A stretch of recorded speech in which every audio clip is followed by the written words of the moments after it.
Real good band. Nice posse to ride with. Yeah, I know. Why don't you have a driver's license? Well, once upon a time I had one, but I refused to stand in line at the Department of Motor Vehicles in Southern California ever again when it expired in 1967. You've been there too?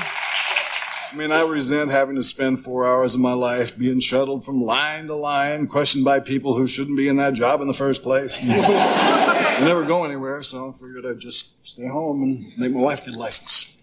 I was shocked when they told me, they said, well, you know, Frank doesn't drive. We were talking about getting you here. And is it that bad? Well, it was to me at that impressionable age. You know, you go in there and 4 hours out of your life when you're that age. You have a thing about romantic lyrics, love lyrics. What is your beef with love lyrics? Well, they're not for me. You know, I just think that love lyrics have done a lot of damage in America. You hear these songs about love, and you get this idea that it's going to be wonderful, and then you go out there and do it, and it's a mess, you know, and it's created all these expectations in the audience. And I think that love lyrics have helped to create an atmosphere of bad mental health in America. I just refuse to participate in it. I mean, okay, you take a song like Weekend in New England or with Barry Manilow, or you listen to a Luther Vandross song where he says, let me hold you tight if only for one night. Let me keep you near to ease away my fears. It would be all right if only for one night. Now what's wrong with a lyric like that, Frank? Well, let's let the audience decide. Do you think that that's a good lyric or not?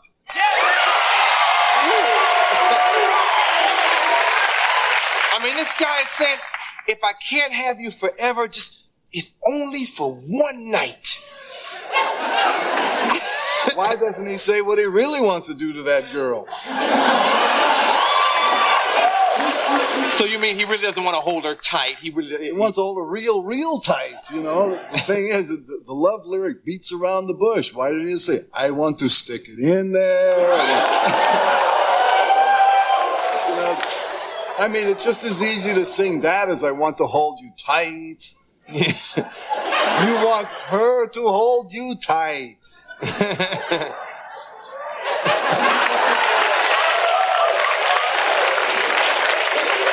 Luther, come on, get with the program. I guess you can't have a real love affair in one night, huh? Not unless you're in a real big hurry. What's in this book, the real Frank Zappa book? Well, first of all, the good news. The type is really large and it has cartoons in it.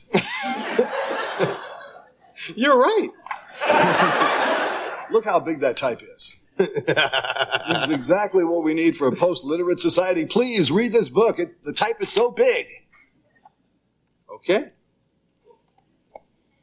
All done? See, it was fast, too. Look, we'll take a commercial, and we'll come right back, and we'll talk more about what's inside there and what's inside there.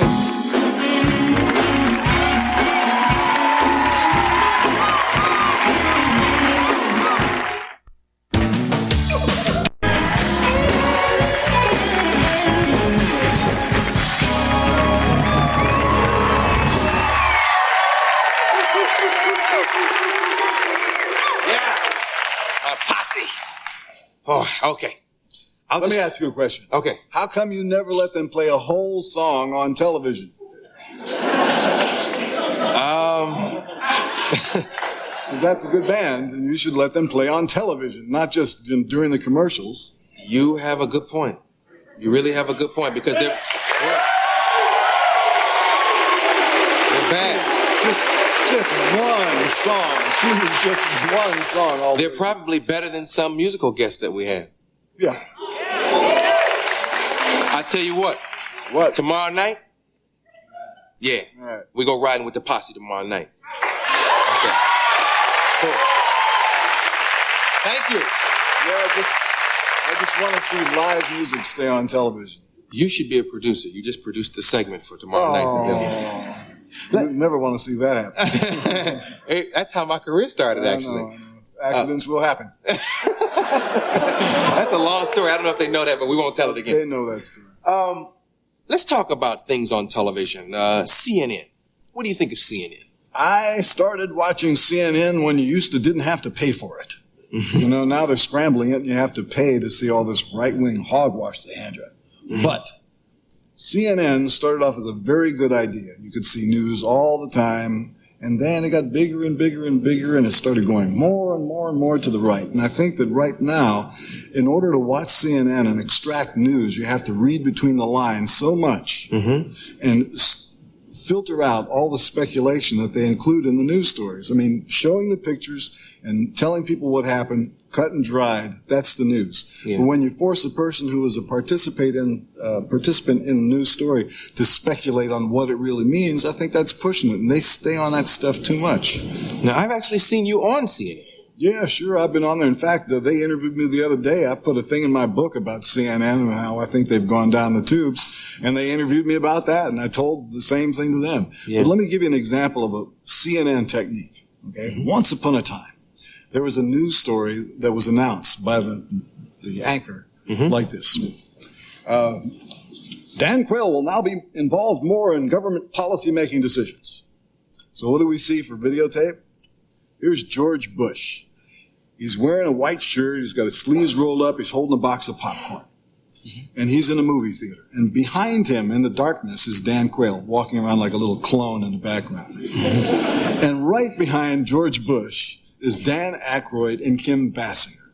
And obviously they are at the premiere of a movie called My Stepmother is an Alien. Now, this is a Weintraub Entertainment Group film. And Mr. Weintraub and Mr. Bush are friends. I did some research. I found out how this story came about. George called Weintraub and said, "Do you have a movie?" He needed a little promotional thing to stick on the air. This is obviously a plug for a movie, and it's introduced as a story about Dan Quayle. Now, that's an abuse of the news, I think. Yeah.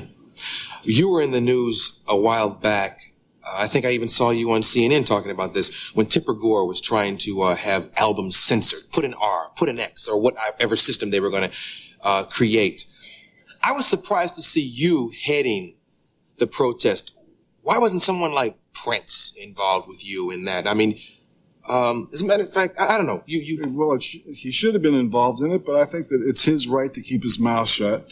It's also Bruce Springsteen's right to keep his mouth shut, and anybody else that they went after. They never attacked my lyrics. They attacked those people. They even went after Michael Jackson. But you fought real hard for these people, and it was never your music involved. That's the thing that shocked me. It's the principle of the thing. We live in a country where we're supposed to be free. Take a look at what happened in China. You got a bunch of kids there who want democracy. They don't even know what it is. We supposedly have it here. What do?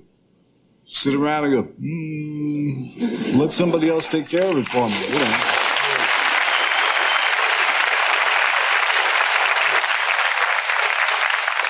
What do you think of the homeless situation? What would you do to deal with this? Well, I have a suggestion. It's probably not going to be very popular, but I think that, you can just take it with a grain of salt, I suppose.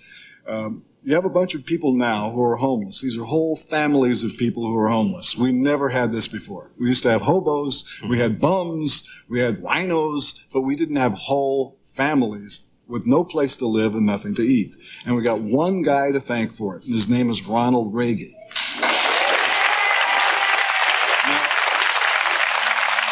These people who are in the street right now with, no life support system, they're there because of something called voodoo economics.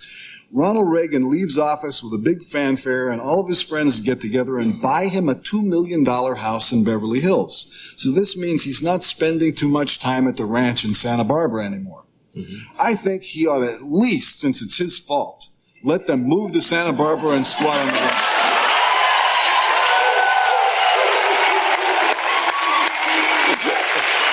The book is called The Real Frank Zappa Book. This is Frank Zappa. Give it up, y'all. Cool Modi coming up next.